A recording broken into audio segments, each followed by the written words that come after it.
श्री राधे। नमस्कार मित्रों, मैं अंशुल त्रिपाठी, आपका ज्योतिषविद एवं वास्तुशास्त्री। आज ज्योतिष के अलावा वास्तु के एक महत्वपूर्ण विषय पे हम आपसे बात करना चाहते हैं। नॉर्मली लोग अपने घर में जल को ऐसे ही बहने देते हैं। इसी महत्वपूर्ण विषय पे हम आपसे बात करना चाहते हैं कि अगर आपके घर में जल बिना किसी कार्य के ऐसे ही अगर बह रहा है तो उसका वास्तु में सीधा क्या प्रभाव पड़ता है। वास्तुशास्त्र के अनुसार पूरब और उत्तर के कोने को ईशान्त कोण बोलते हैं। इस स्थान को जल स्थान कहा जाता है। यह स्थान जल तत्व का कारक है। इसी स्थान से अगर जल की उत्पत्ति होती है तो घर में जल तत्व बैलेंसिंग होता है। पहली एक महत्वपूर्ण चीज, इसीलिए इसी स्थान पर बोरिंग वगैरह कराने फलदायी होता है। या आप जल निगम से कनेक्शन लेते हैं तो इसी स्थान पे पहला पानी आना चाहिए, इसके बाद ही घर में पानी और जगहों पे डिवाइड होना चाहिए। ये एक महत्वपूर्ण चीज। दूसरी चीज, आपका पानी अगर बहता है तो इसके क्या नुकसान होंगे। वास्तु पंच तत्वों का एक विज्ञान है। जब उस तत्व से संबंधित चीजें आप खराब करते हैं तो वो तत्व कहीं न कहीं कमजोर होता है और अपने कारकत्व में कमी लाता है। ईशान्त कोण, जिसका स्वामी बृहस्पति है और जल तत्व से सुशोभित है वो स्थान ईशान्त कोण, आप जब जल को गिराते हैं तो घर में बृहस्पति के कारकत्व में कमी आती है। बृहस्पति आपके घर में पति पत्नी के बीच के संबंध को शुभ बनाने का योग बनाते हैं, संतान देने का कार्य आप करते हैं। कहा जाता है कि बृहस्पति अर्थात केले के पेड़ में लक्ष्मी जी का वास होता है। अगर आपके घर में पानी बिना किसी कारण से गिर रहा है तो समझिए घर में लक्ष्मी का नुकसान हो रहा है। घर में कलह और शांति के कारक है बृहस्पति।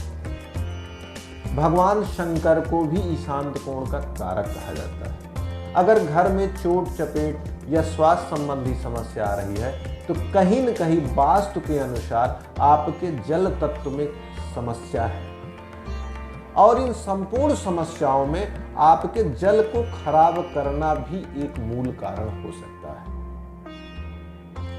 बृहस्पति से जुड़ी हुई चीजों को बैलेंस करना है तो आप घर में जल तत्व को संभाल कर रखें। विवाह विलंब बृहस्पति कारक, वैवाहिक सुख में समस्या बृहस्पति कारक, बच्चों में शिक्षा की समस्या बृहस्पति कारक, औरतों के स्वास्थ्य संबंधी या उनके जल संबंधी आर्गन, जिसको आप यूट्रस भी कर सकते हैं, किडनी भी कह सकते हैं, यूरिनरी ब्लैडर भी कह सकते हैं। पुरुषों के भी यूरिनरी ब्लैडर, किडनी में अगर समस्या आ रही है तो समझिए घर के जल तत्व में कोई न कोई समस्या है। वास्तु के स्थान विशेष के समस्या के साथ साथ उस तत्व में भी समस्या है।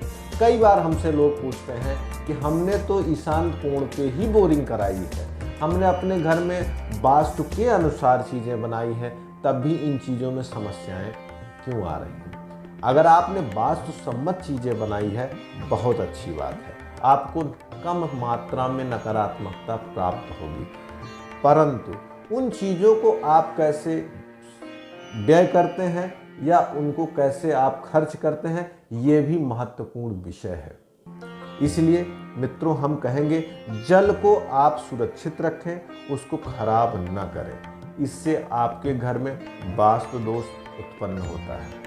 टोटियों से अपने आप जल गिरता रहता है। वो एक अर्थों में देखा जाए तो आपके घर में लक्ष्मी या बृहस्पति के कारकत्व में कमी का ही प्रतीक है। दो अर्थों से इन चीजों को आंका जा सकता है। अगर आपको इन चीजों की कमी है तो भी ये समस्या देखी जाएगी, ये समस्या है तो इन चीजों में कमी भी आएगी। इसी तरीके से हम आपको वास्तु संबंधी वीडियो देते रहेंगे। आपको और किसी चीज़ की जानकारी चाहिए तो आप हमको इस नंबर पर फ़ोन कर सकते हैं। धन्यवाद। श्री राधे। उम्मीद करती हूँ आपको वीडियो पसंद आया होगा। तो इसे लाइक करना ना भूलें।